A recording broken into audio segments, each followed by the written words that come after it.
जय श्री माताजी।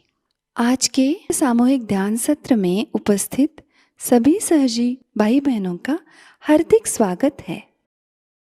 ध्यान की शुरुआत कुंडलिनी चढ़ा के बंधन लेते हुए करेंगे।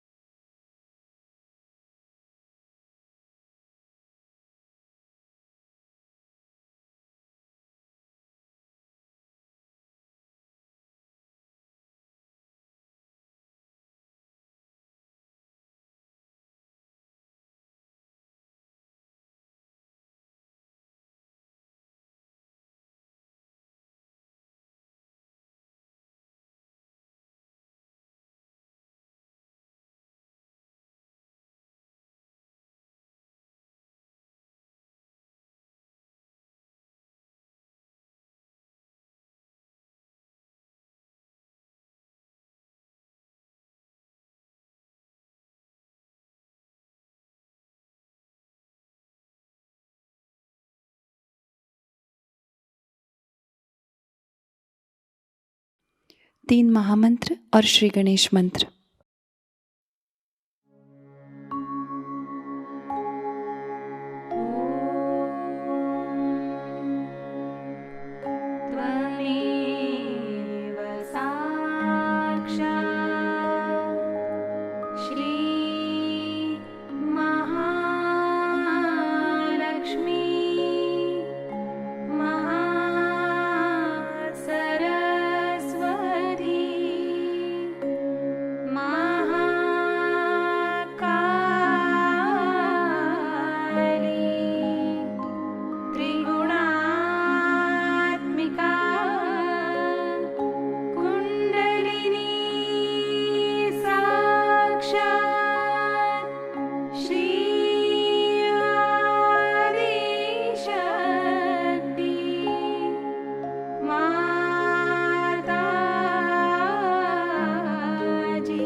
श्री माताजी, हमारा आत्म साक्षात्कार दृढ़ कीजिएगा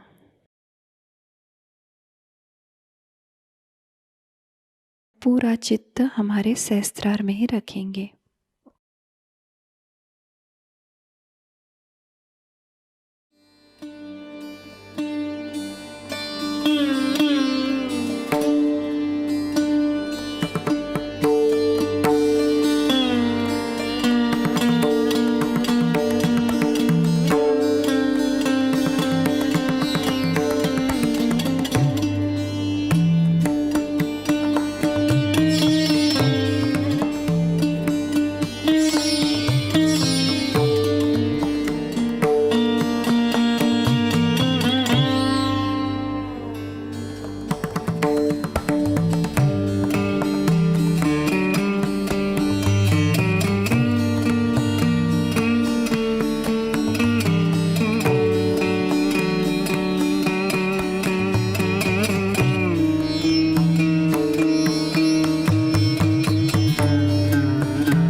इसी ध्यान की स्थिति को बरकरार रखते हुए हम अभी श्री माताजी की अमृत वाणी ग्रहण करेंगे।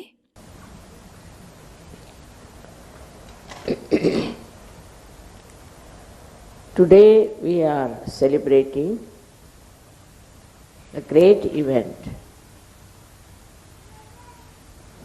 of the resurrection of Christ.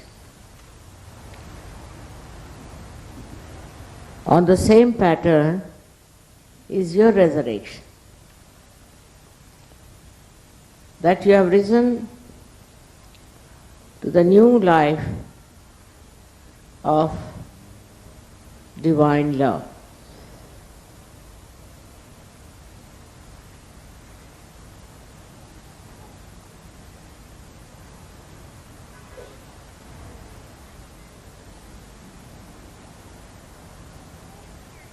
You were all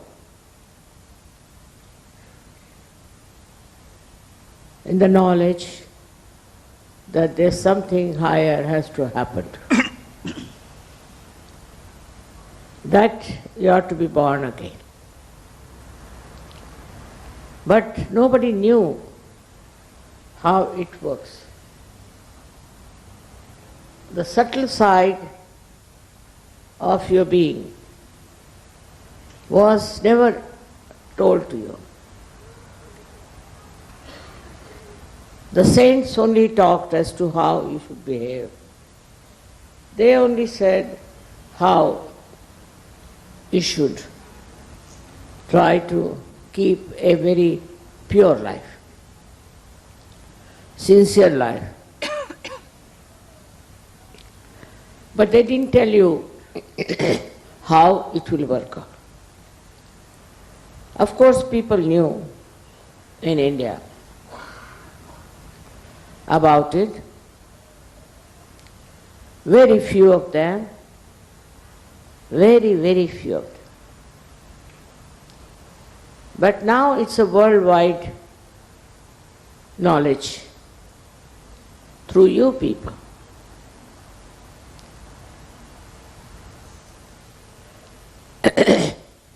Now while your Kundalini rises, she is your mother, she is your individual mother, and she gives you the second birth. That's how you get connected to the divine paradise.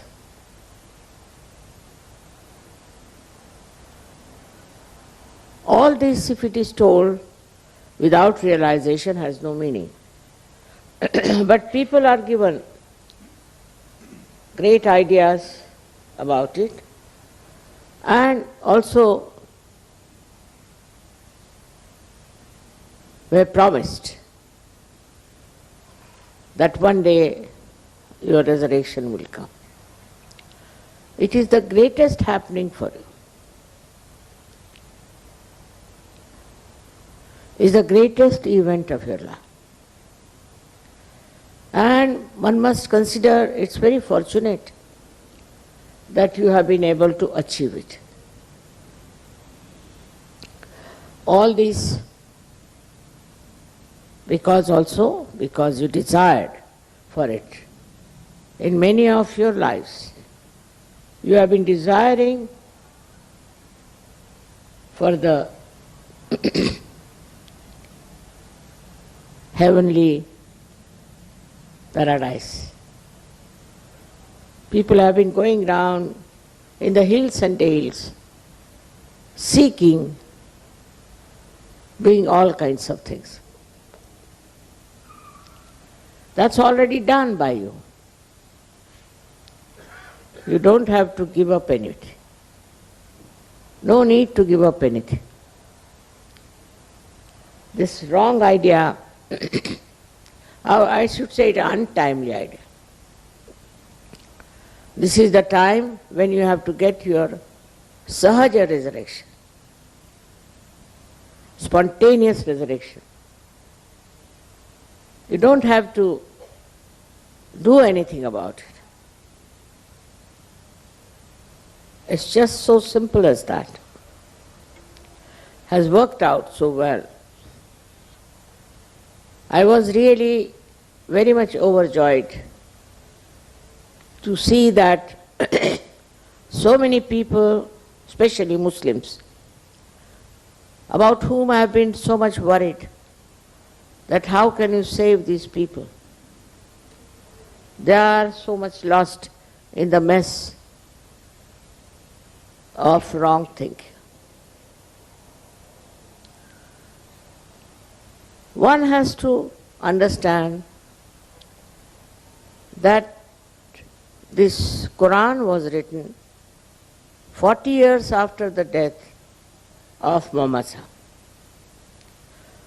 So maybe that there might be some words which are just being shifted, maybe, and the meaning might be little bit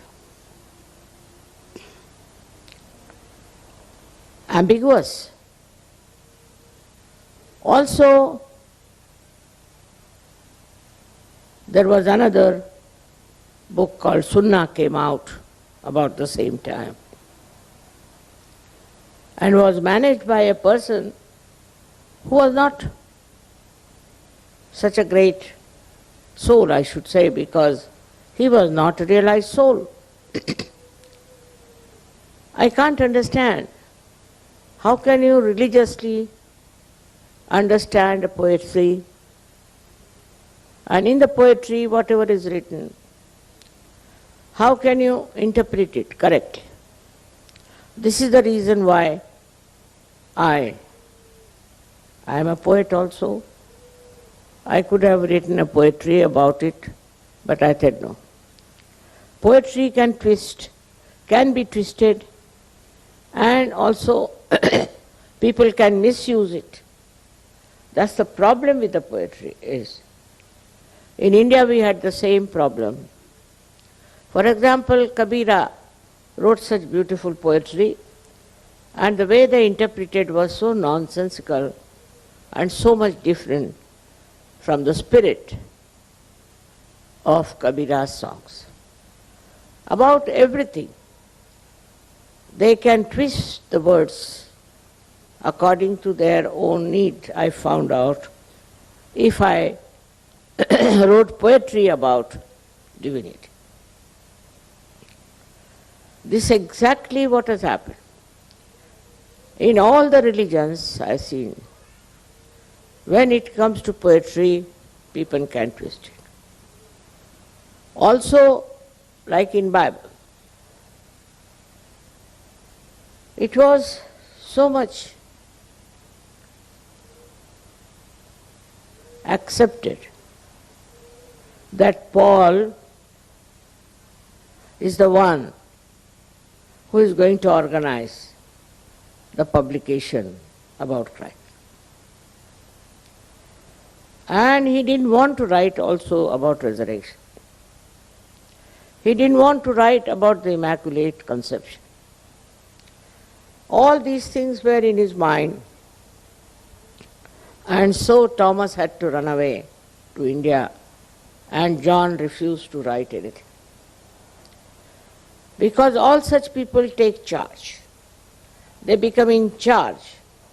They think they are responsible for it, while they are not at all capable. They don't have the right to do it. As a result of that, Christianity took a very wrong attitude towards the inner growth of human being. You see the result of that. Today, when you see what's happening with the Catholic Church, you are amazed. How can such an organization be a religious organization where all kinds of nonsensical things are going on? I was also born in a Christian family, and I was shocked the way they interpreted Christ's life and the way he talked about it with great authority. Books and books were written. They give big, big sermons. I thought there's no truth in it what they're talking. Even my father felt the same way. Because all these books came much after the authors of these books. Secondly, those who tried to write it were not authorized to do that. They were not spiritual people. They all wanted to have power. They wanted to have power in religion.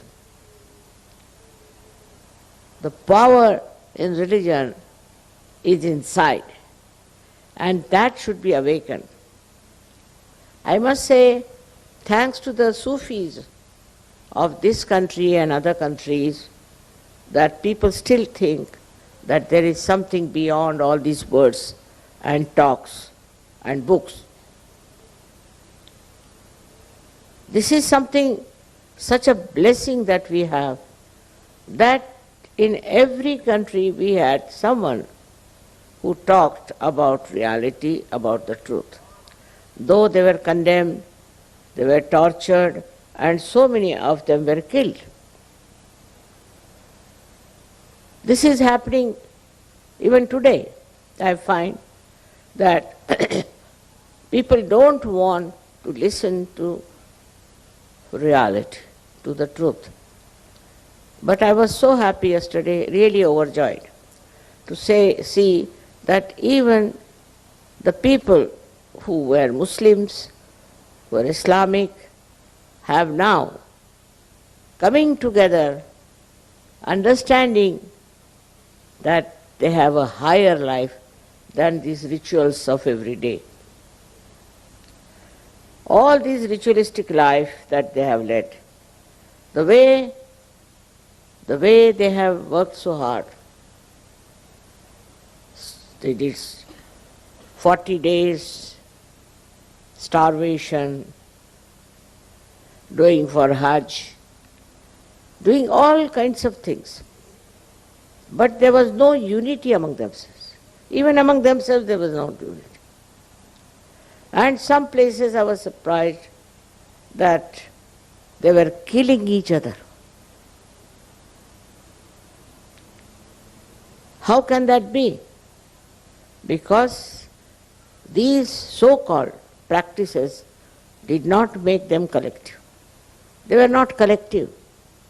They were all separate identities, separate sects, guided by absolutely ignorant people.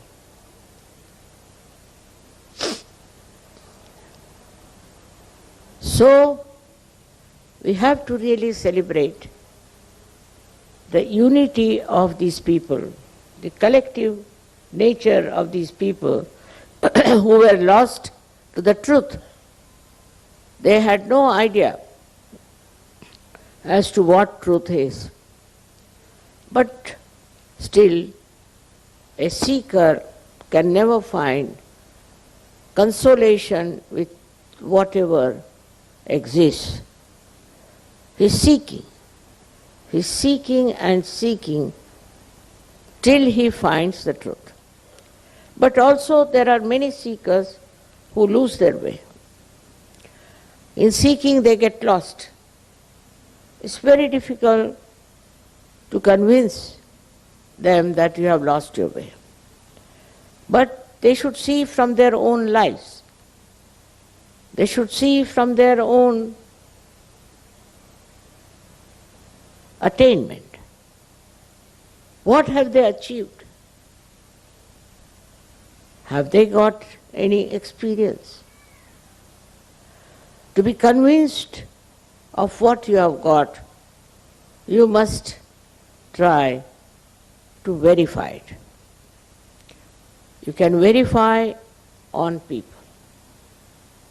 You can verify on yourself. Whatever you are, you know on your fingertips, as they say. Now, it's said in the Quran that at the time of your Qiyamah, means resurrection time, there are two things, Qayamat and Qiyamah, two things. Also many people don't understand the difference.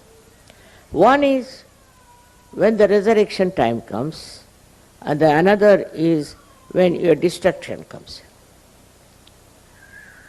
For the resurrection of human beings is the Qiyamah, in which is said that your hands should speak, that you should feel the vibrations on your fingertips.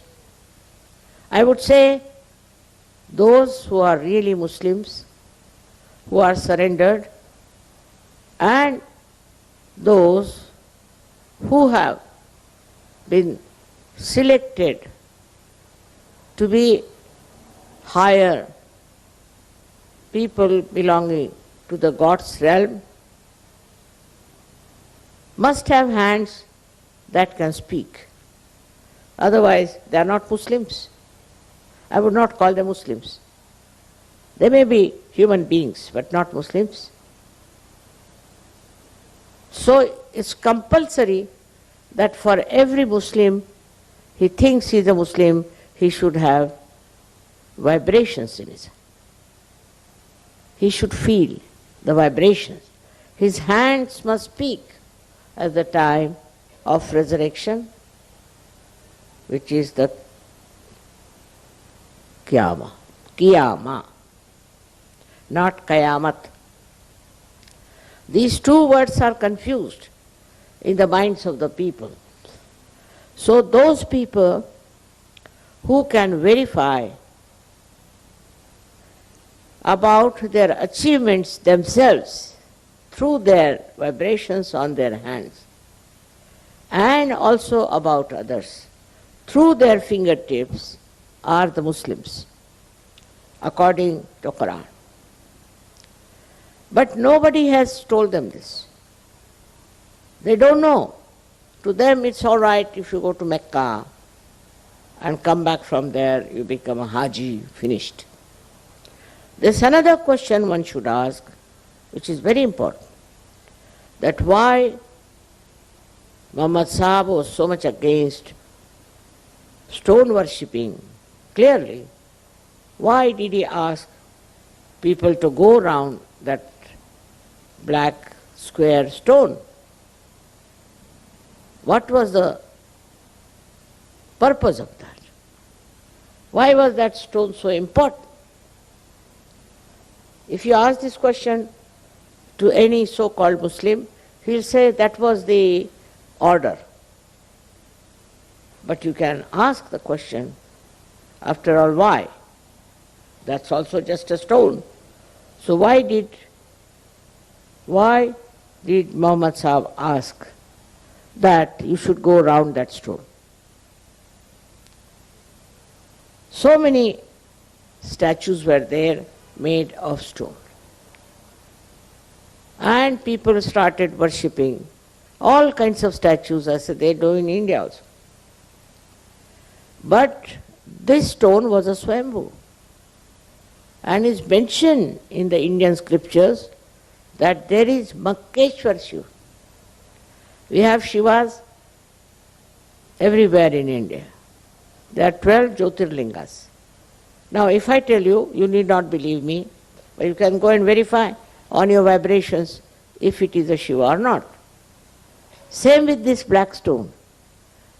So Muhammad Sahib found out that this is a Makkeshwar Shiva, and so the people have to go round to achieve Shiva's blessings. But it became a ritual. The whole thing became like a ritual, and nobody could go further from that ritual. Same thing with the Christianity. When today is the day they are talking so big about repentance and about feeling guilty about what they have done. But why did they do it? They are supposed to be in charge of goodness, of virtues. So why did they do it? Why did they do wrong things? And now asking forgiveness from God. Because they were not realized souls. They were not Sahajogis. If the Sahajogis try to do something wrong, then they know that they are doing wrong on their fingertips, or we can ask them to get out of Sahajayoga. But that seems to be the worst punishment for Sahajogis. If I tell them to get out of Sahajayoga, they don't like it. Why? Because they feel we are separated from reality. All the blessings of the reality are lost to them. They think that.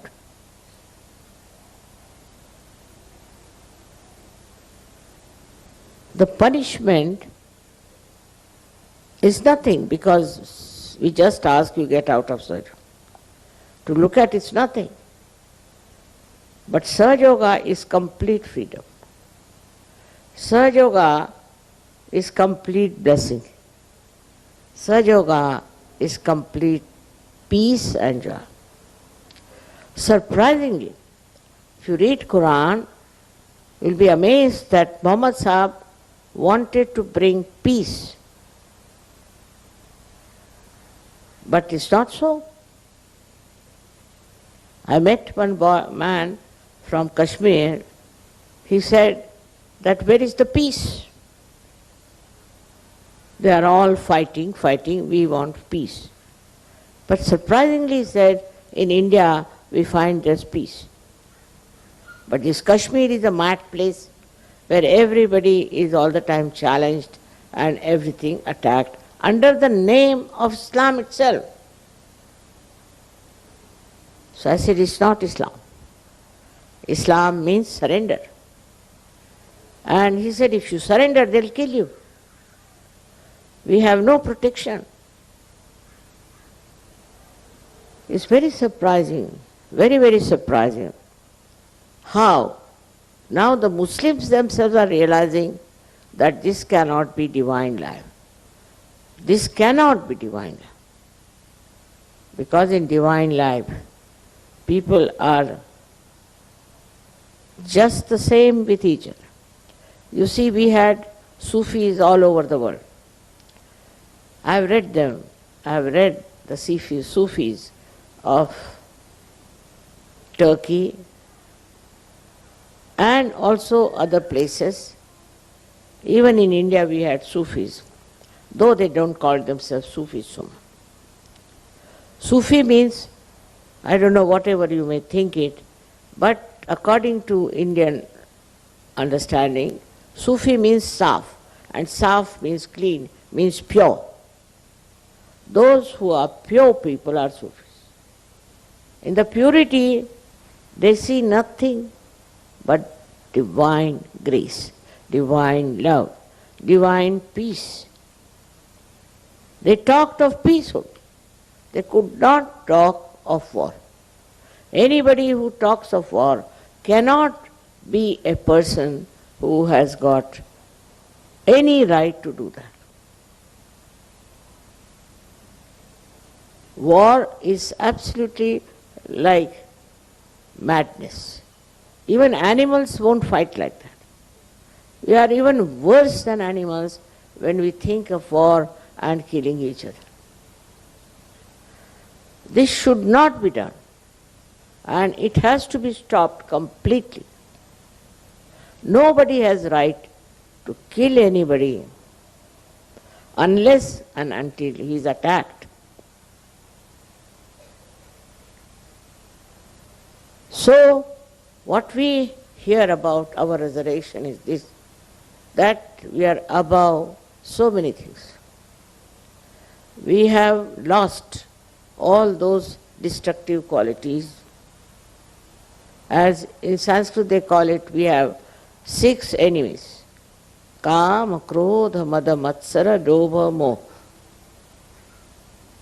Kama means sexual perversion. Krodha means anger. Moha means attraction.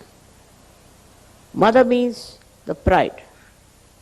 Matsara means jealousy. All these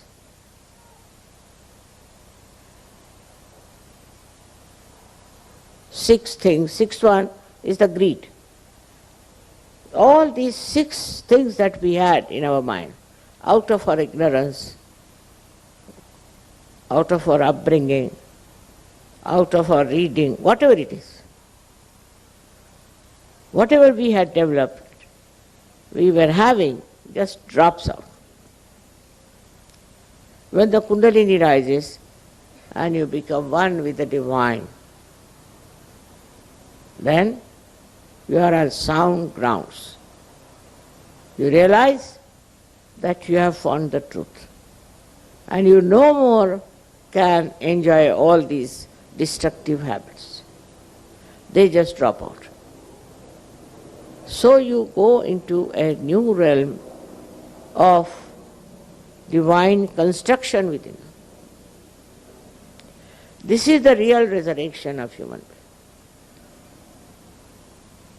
Now, you know that certain subtle things still remain despite the fact that people try to destroy the books, to spoil the meaning of things. Despite that, subtle things remain there. For example, we offer eggs during Easter. What's the meaning of offering eggs?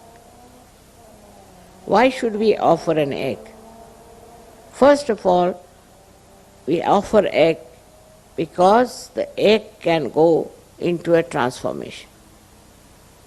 It can become a small chick. It can be born again. It's the egg has a capacity to be born again. So when you get this egg as a symbol of Easter, it means you can become a different person, a reformed person, and a great spiritual person. You can become. It means that. Why do we give eggs? People don't know.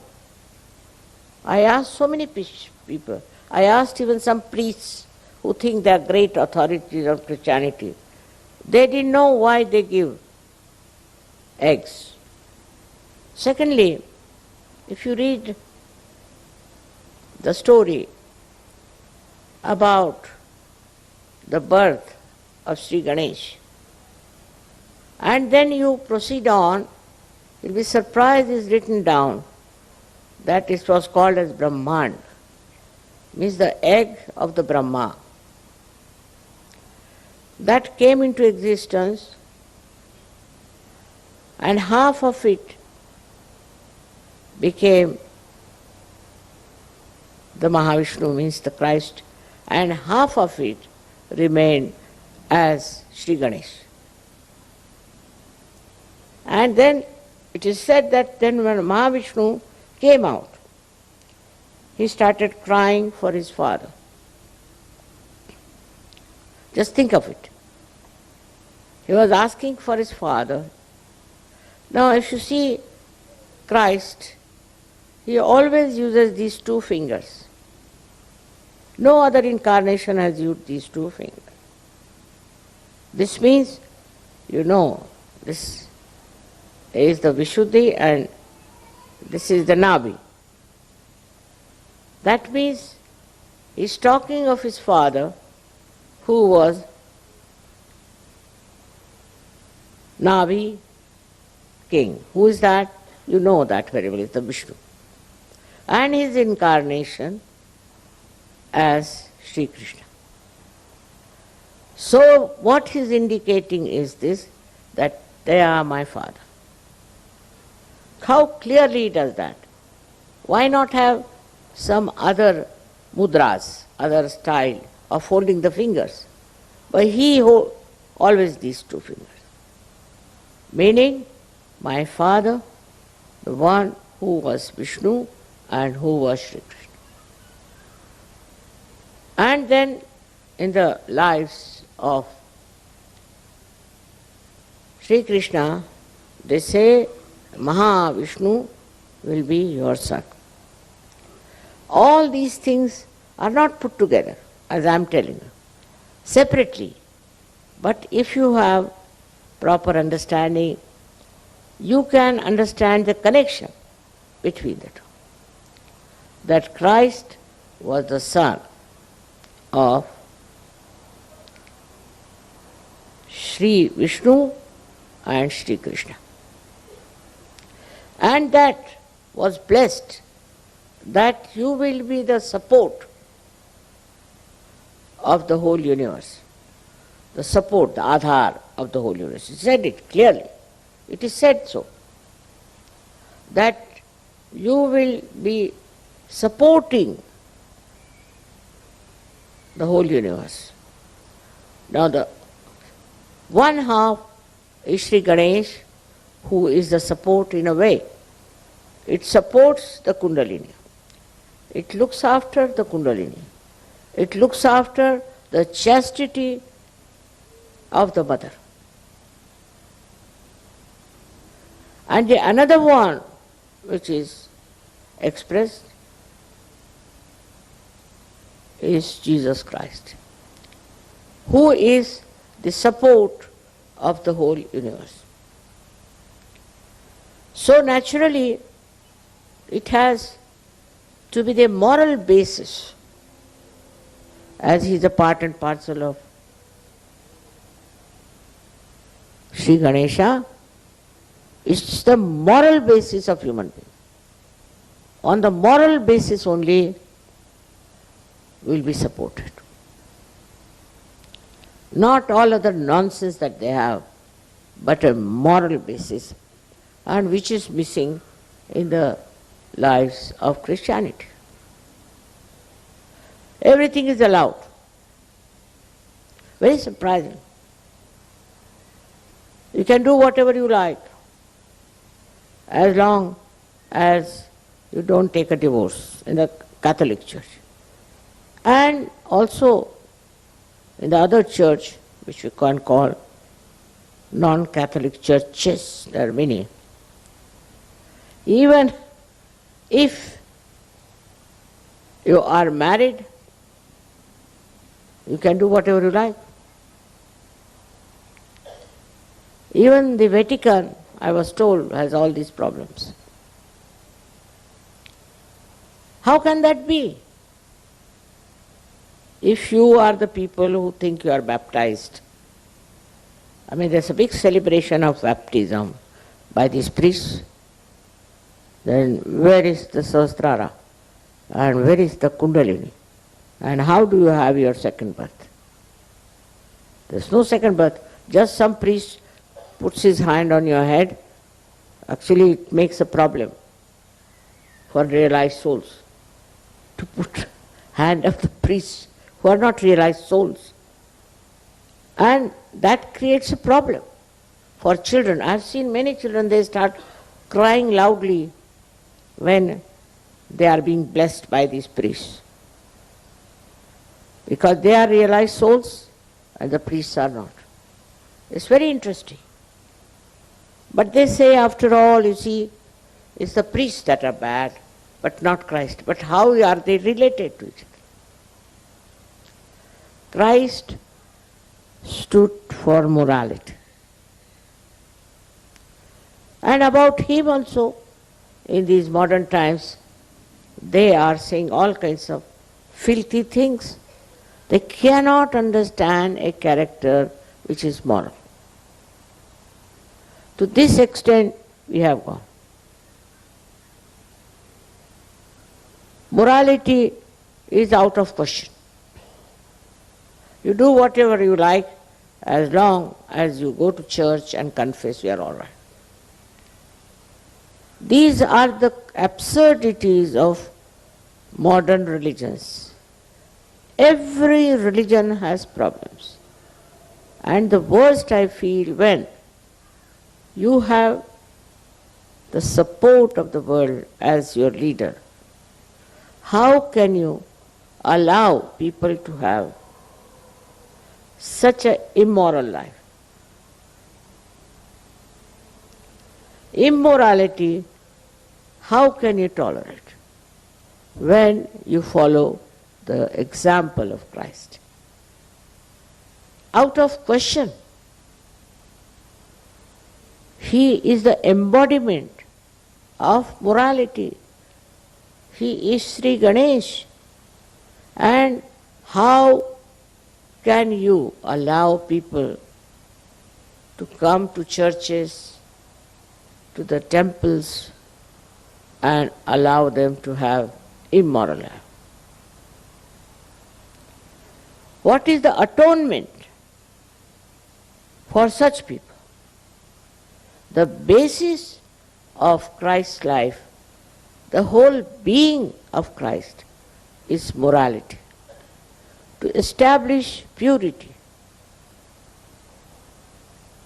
Now, it was Sri Ganesha who was created first by the Adishakti because she wanted purity around. She wanted human beings to enjoy their purity and their personality, which was emitting light to others. If there is impurity, say, for example, on a glass, and if you use that glass on top of the light, how can the light pass out? The impure life cannot give light to others and cannot show your inner light also. Both things are absolutely true about impurities. But people say that we have to accept, because if you have to have more people for your religion, you should accept many things. And one of them is impurity. And just think of it. Now at the Agya, where Christ resides, if your eyes are impure, full of lust and greed, then you are against Christ. You are an antichrist. If your eyes are clean and pure, then only you can enjoy love of God. Otherwise you cannot. And also the love of another Sahajayogi or Yogini you can only enjoy in completeness if your eyes are clean. Just imagine. But if you have roving eyes and all sorts of things, I don't know, how can you call yourself Christians? You cannot. Whatever certificate you may carry, but you are not. Because those who are following Christ have to have absolutely a moral life. That's a compulsion of the inner being on you, that you enjoy your morality and you enjoy above all your clean eyes. This is it, what I have come to know about the Western life, that the eyes are not clean. They'll go to the church and their eyes will be moving here and there. How can that be? How can you do that if you think Christ is the one who was resurrected and you are to be resurrected? First of all, see that you have pure love in your eyes. Now, pure love is not relative, cannot be contaminated, cannot have lust and greed in them.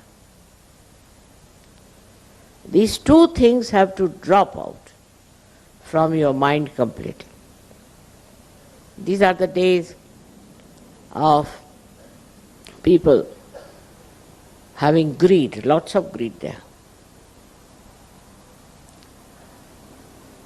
I just don't know what sort of things they have, because I haven't studied so much the morality of human beings. Whatever I see are beautiful people like you.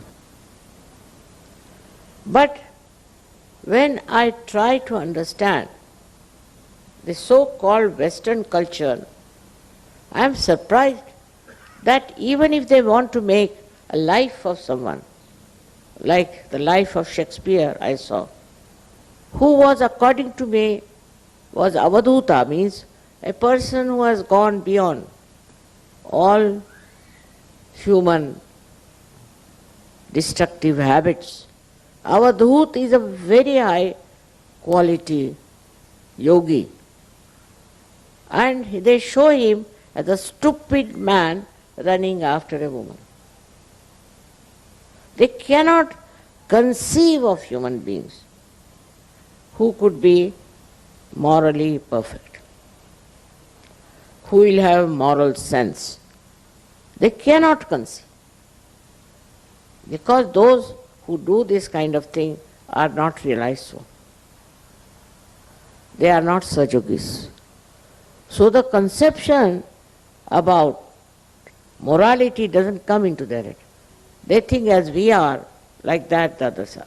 Actually, mostly they do it to justify themselves.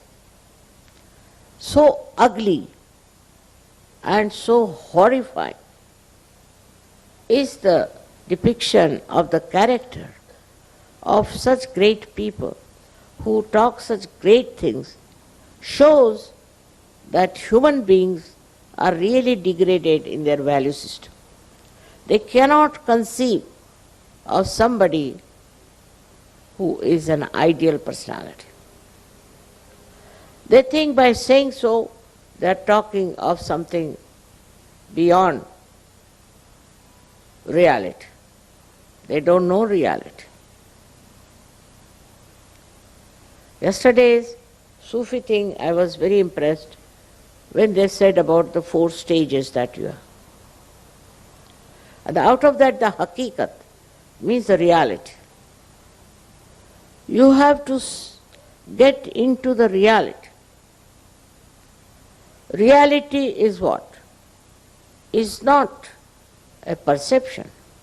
It's not seeing something, but it's being something. If you start seeing, you might see something white, red, yellow. Well, you are not that. When you are the reality, then you emit reality. You see reality. You enjoy reality. You live in reality. This is real life. And you don't indulge into something which is unreal, imaginary, or below dignity. No, you don't do.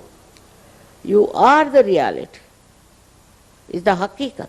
As they say, you are the reality and you are emitting reality in your behavior, in your talks, in your lives, in everywhere.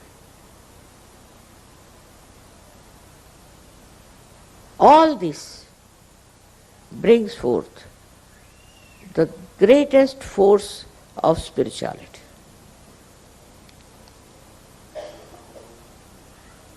Whatever is falsehood, whatever is wrong, whatever is destructive, will run away from a man who stands in reality. It is automatic. It is absolutely part and parcel of the same personality who is supposed to be a realized soul. So, the resurrection has taken place, no doubt. All right. Your hands are speaking, all right. I don't want to give you any command or any kind of a fixed road that you have to follow. Now you are free because you have the light. When you have the light, why should I tell you which way to go? You know yourself that you have the light, so you follow yourself. In a way, that is an enlightened path with your own light. Somebody has to tell you that don't do this, don't do nothing of that. You what? Just do it. As something wrong you will not do. If you are doing it, then know that you have to still rise above all this. You are the Nabis that are described in the Quran.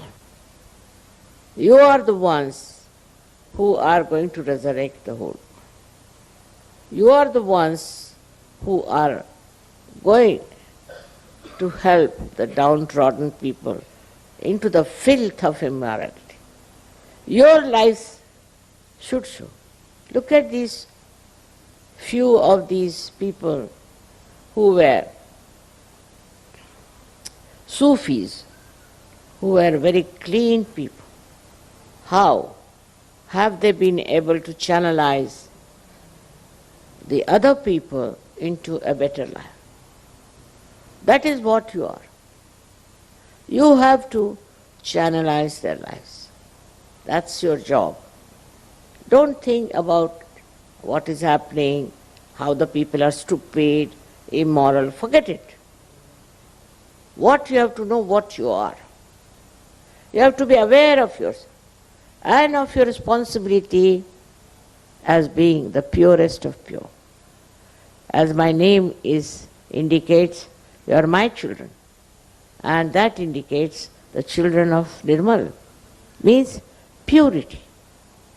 Purity is the basis of your existence. You should try to see where you got impure. In which part? There's no mistake in appreciating the art, appreciating all that is beautiful, appreciating all that is created out of beautiful minds. But there should be no lust and greed in that appreciation. Pure appreciation, purity is the message. And once you have the purity within yourself, you will love yourself.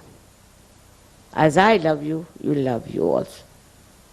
And then you will understand this word love, which comes out of the purity, the blossoming of your purity, the fragrance of your purity, you enjoy all the time, and the love that you have flows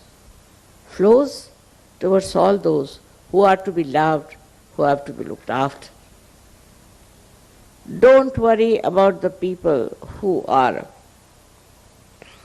destructive.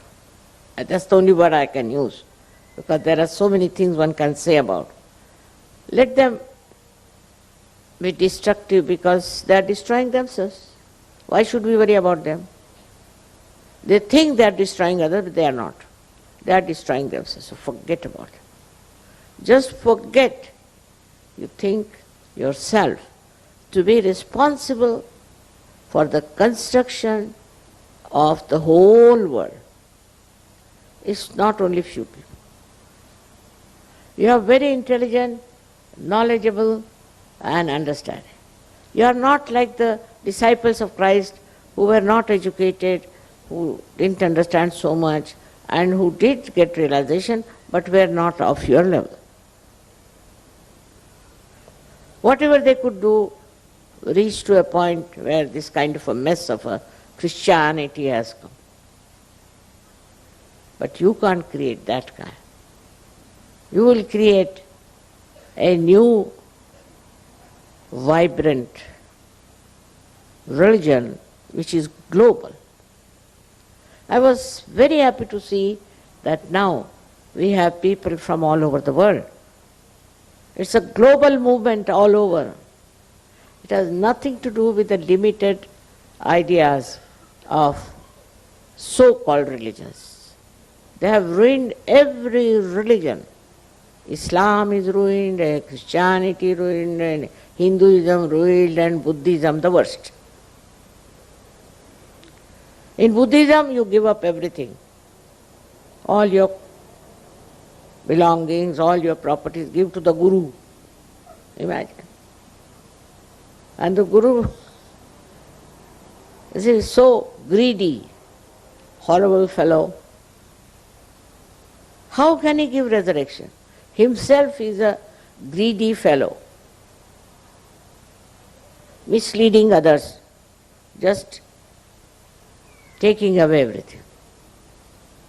The same thing about Christianity, that you all become nuns, you become fathers, you become brothers, and I don't know, all nonsense. But there's no change with it. Somebody came to me and I said, why did you become a priest? He said, because I was jobless. I had no job. Baba. So I took up the job of a priest. And imagine. He could not fit into any job, so the minimum of minimum he took is the priest job. Then what did you do? They told me what I have to preach. And first I had to practice and remember it by heart. And then I don't know. I started talking this, talking that. I said, he must be a big possessed man.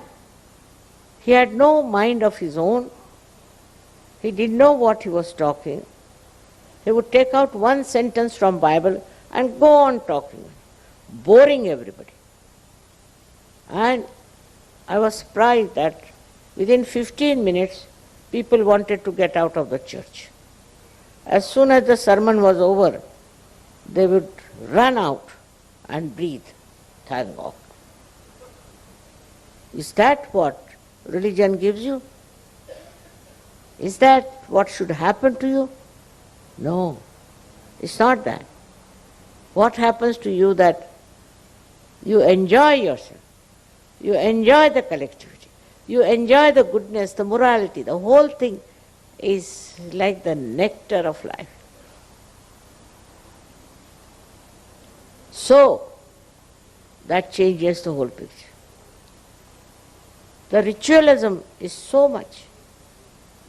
In the Hindu religion, there's too much of ritualism. You sit on the right or you sit on the left, you do this at this time. I mean, lots of it. That when your sister dies, how many days you should starve yourself. If your husband dies, then how many days? Dies is died, finished. The body is finished now. So you fast for so many days. It's very wrong, because you are fasting, the bhoot might come into you. But still, what I would say, all these ritualisms and all that are created by human beings who were claiming to be something great. They are not. By no means they are the people in charge of morality, in charge of higher life. They lead such a mundane, useless life. I went to a temple of Sri Ganesha, which is supposed to be Swayambhu. One of the 8 temples, it is one of them. And I was surprised. The man who was worshipping, was supposed to be the priest, he was suffering from paralysis. And his brother died of paralysis. Now his son was also paralyzed. He said, "What is this Ganesha doing to us, mother?" I said, "What are you doing to Ganesha? How much money you earn out of it?"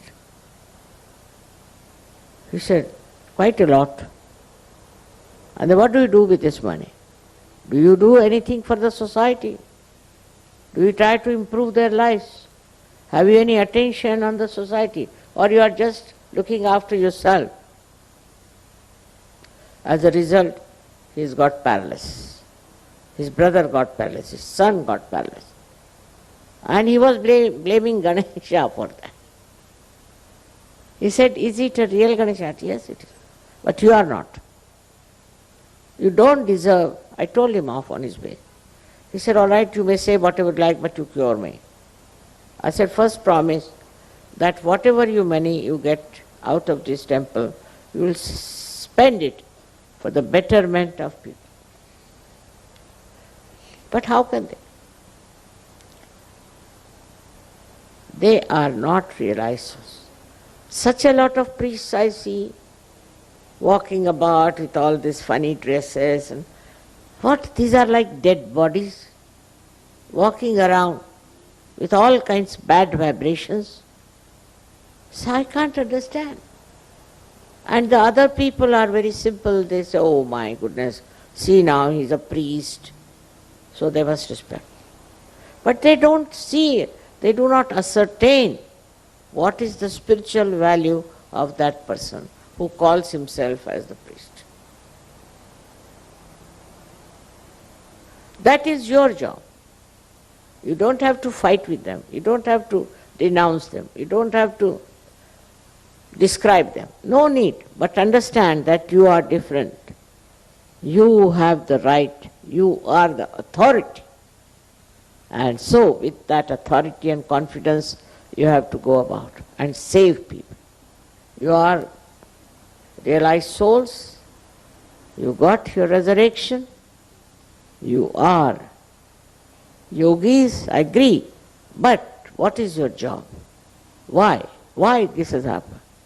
Why this light has come into you is to take the blind in your hands and take them towards the light. This is what is your resurrection for. It's not only for your seeking, but also is the grace of the divine for you to make the whole world divine as far as possible. How many people have you given realization? How many people you have talked to them? I tell you, I was surprised. Once I was traveling by plane and there was some lady traveling with me, and she started talking to me about her cult, about her nonsense. And I said, look at it. Shamelessly she was talking. Listening to her, I said, Sahajogis won't. They won't talk about Sahajayoga. Every person who is a Sahajayogi has to talk about Sahajayoga. May not be with the wrong type, but with the right type of people. That's a thing you have to do. That's why you are enlightened. You are not enlightened to be put somewhere in the forest or to be lost to the whole world. You are enlightened, you are resurrected to enlighten other people. That's what you are there for. And you can do it. Many have done it. So many of you have done it. And I would say that all of you, whether you are a man or a woman, you have to do it. And that's the request of your mother, that make use of your realization. And the attention should be only on realization. How many people you are going to give realization to? How many people you are going to save? It's a very simple job for you. You have to just raise the Kundalini. You can. You should see how just with your hand you can raise the Kundalini of others and give them their resurrection. You don't have to do anything. The life is not that difficult for you. Your job is the easiest thing. It's just to raise your hand. In your hand you have the power. Just to raise your hand and give them realization. Instead of feeling diffident. That's why I would say you are all resurrected. You are all realized souls. And you have to create the divine paradise. अब हम निःशब्द ध्यान में रहते हैं।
दोनों हाथ जोड़ के श्री माताजी के प्रति आभार व्यक्त करते हैं और प्रार्थनाएं अर्पित करते हैं।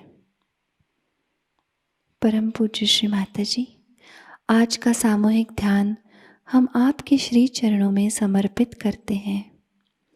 आज के ध्यान में आपने हमें निरानंद प्रदान कर हमें चैतन्य से आशीर्वादित किया, इसलिए हम आपके हृदय से ऋणी हैं।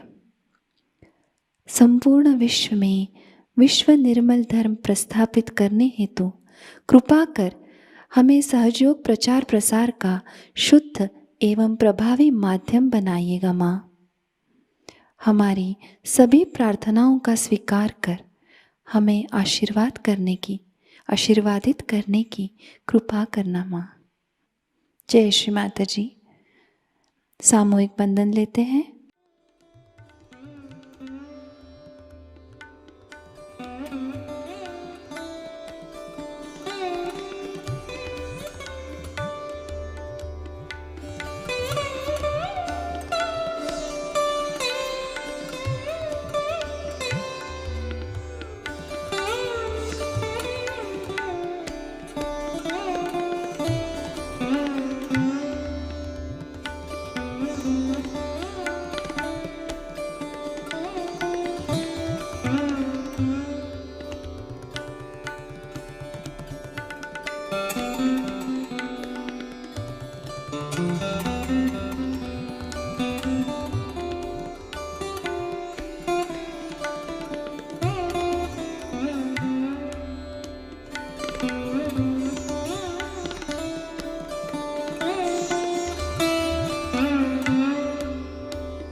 आज का ध्यान केंद्र संपन्न होता है।